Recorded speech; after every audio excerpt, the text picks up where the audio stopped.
एक राजा को अपने राज्य के धार्मिक कार्य हेतु एक राजपुरोहित की आवश्यकता थी, क्योंकि पहले वाले राजपुरोहित काफी बुजुर्ग होने के कारण अस्वस्थ रहे।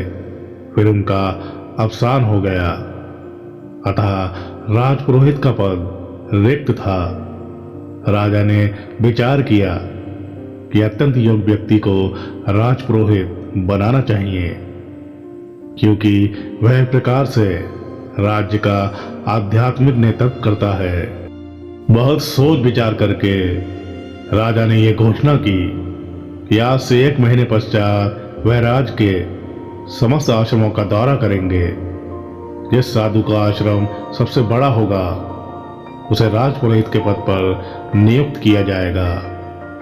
यह घोषणा सुनकर सभी साधु अपने अपने आश्रमों का विस्तार करने में जुट गए। 1 महीने के पश्चात राजा राज्य के आश्रमों का दौरा करने निकले। वह कई आश्रमों में गए और उन्होंने देखा कि सबने अपने आश्रमों का भव्य विस्तार करने में कोई कसर नहीं छोड़ी। उसके बाद वह एक आश्रम में गए तो उन्होंने देखा वह आश्रम अत्यंत छोटा सा है। राजा ने वहां रहने वाले साधु से पूछा, महात्मन, क्या आपने हमारे द्वारा की गई घोषणा नहीं सुनी? साधु बोला, सुनी है राजन। राजा बोला, फिर आपने अपने आश्रम का विस्तार करके उसे बड़ा क्यों नहीं किया? साधु बोला, मेरा आश्रम तो अत्यंत विशाल है। राजा ने हैरानी से पूछा, वो कैसे? तब साधु बोला, राजन, यह संपूर्ण संसार मेरा आश्रम है। मैं कहीं भी रहकर धर्म, शिक्षा और ज्ञान का प्रसार कर सकता हूं। यह सुनकर राजा बहुत प्रभावित हुआ और उसने हाथ जोड़कर कहा, महात्मन, इस राज्य को आपके आध्यात्मिक मार्गदर्शन की अत्यंत आवश्यकता है।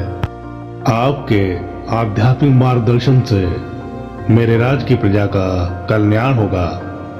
कृपया आप मेरे राज्य के राजपुरोहित का पद ग्रहण कर मुझे कृतार्थ करें। साधु ने राजा से कहा, राजन, मैं चाहे जंगल में रहूं, पहाड़ों पर रहूं या आपके नगर में रहूं, मेरा केवल एक ही उद्देश्य है, अपने ज्ञान और शिक्षा से मानव को धर्म के रास्ते पर चलाए रखना।